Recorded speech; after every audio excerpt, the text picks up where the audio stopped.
नमस्कार दोस्तों, आपका बहुत बहुत स्वागत है हमारे YouTube चैनल में। आज हम बात करेंगे, अगर शादी के बाद अगर कोई स्त्री पराये पुरुष से अगर शारीरिक संबंध रखती है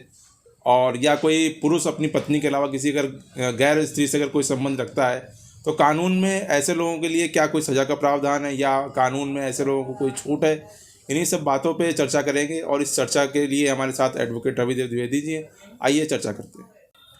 रवि जी, आपका हमारे YouTube चैनल में बहुत बहुत हार्दिक स्वागत है। धन्यवाद। तो जैसा कि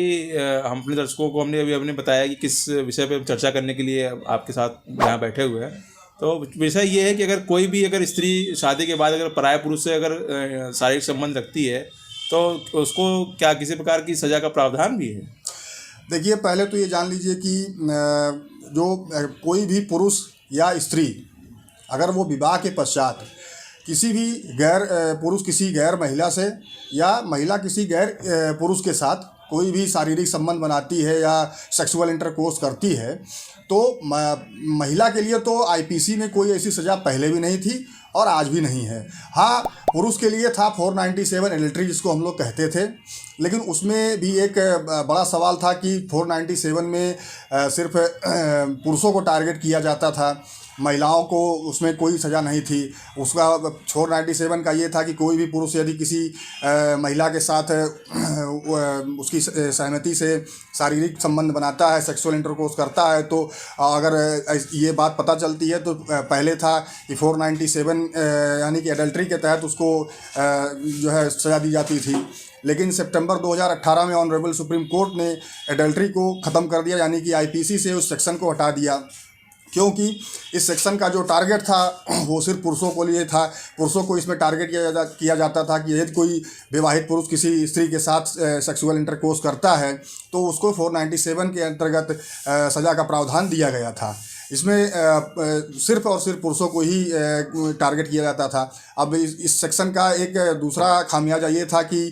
जैसा कि हमारा भारत का संविधान है, इसमें चाहे महिला हो चाहे पुरुष हो, सबको बराबर का दर्जा दिया गया है। ऐसी स्थिति में 497 किसी एक वर्ग को टारगेट कर रहा था, जो कि उचित नहीं था। इन्हीं सब चीज़ों को देखते हुए 2018 सितंबर में ऑनरेबल सुप्रीम कोर्ट ने 497 को ख़त्म कर दिया। फिलहाल वर्तमान में जो परिस्थिति है वो यही है कि यदि कोई पुरुष किसी स्त्री के साथ, यानी कि विवाहित पुरुष किसी अन्य स्त्री के साथ या कोई भी स्त्री किसी अन्य पुरुष के साथ शारीरिक संबंध बनाती है, तो ऐसे में कोई सज़ा नहीं है। तो रवि जी, ये बताइए, अगर मान लीजिए अगर स्त्री या पुरुष अगर विवाह के बाद भी अगर किसी अन्य जैसे स्त्री अगर किसी अन्य पुरुष से अगर संबंध रखती है या पुरुष किसी अन्य स्त्री से संबंध रखता है, और अगर मान लीजिए अगर कोई एक पक्ष पीड़ित है, तो कानून में क्या कोई ऐसा अधिकार है कि वो अपने बचाव के लिए कानून में आ सकता है? देखिए, पहले तो ये जान लीजिए कि चूँकि एक विवाहित पुरुष या स्त्री यदि किसी अपनी इच्छा से किसी अन्य पुरुष या स्त्री से संबंध रखता है तो ये कोई अपराध नहीं है। और दूसरी चीज़ कि यदि कोई एक पक्ष, मान लीजिए कि पत्नी प्रताड़ित है अपने पति से, यानी पत्नी को, अगर किसी की पत्नी को ये पता चल गया है कि उसके पति का किसी गैर स्त्री के साथ शारीरिक संबंध है या कोई शारीरिक संबंध बनाया है, तो ऐसी स्थिति में पत्नी को ये अधिकार है कि वो पहले तो 498A आईपीसी के तहत भी वो प्रताड़ित करने का मुकदमा दाखिल कर सकती है। चूँकि 498A में जो प्रताड़ित करना लिखा हुआ, प्रताड़ित करना किसी प्रकार से हो सकता है, वो शारीरिक मानसिक वो किसी प्रकार से हो सकता है। दूसरा जो सबसे बड़ा ग्राउंड है कि स्त्री चाहे तो डाइवोर्स के लिए भी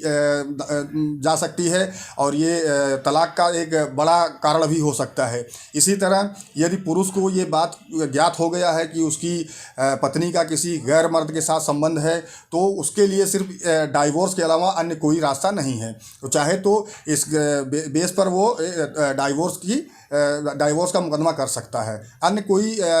आईपीसी में या कोई ऐसा कानून नहीं है कि अगर किसी विवाहित पुरुष या स्त्री का किसी गैर पुरुष या स्त्री के साथ संबंध है तो उसको सज़ा दी जा सके।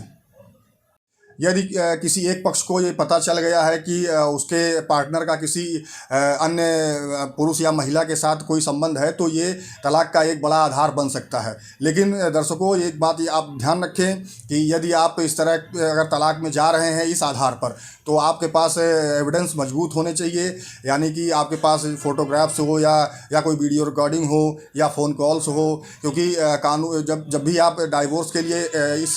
ग्राउंड के आधार पर जाएंगे तो आपको न्यायालय में इस चीज़ को साबित करना पड़ेगा कि आपके पार्टनर का किसी अन्य पुरुष या स्त्री के साथ गैर संबंध है, शारीरिक संबंध है, तो ये चीज़ें आपको न्यायालय में साबित करनी पड़ेगी। उम्मीद करते हैं कि आज की जो भी जानकारी वीडियो के माध्यम से आपको दी जा रही है वो जानकारी आपको पसंद आई होगी, और ऐसी ही जानकारी पाने के लिए हमारे चैनल को सब्सक्राइब करें, वीडियो को लाइक करें, और अपने दर्शकों को बताना चाहिए अगर मन में किसी प्रकार का अगर प्रश्न है तो वो कमेंट के माध्यम से आप हमसे पूछ सकते हैं। जय हिंद।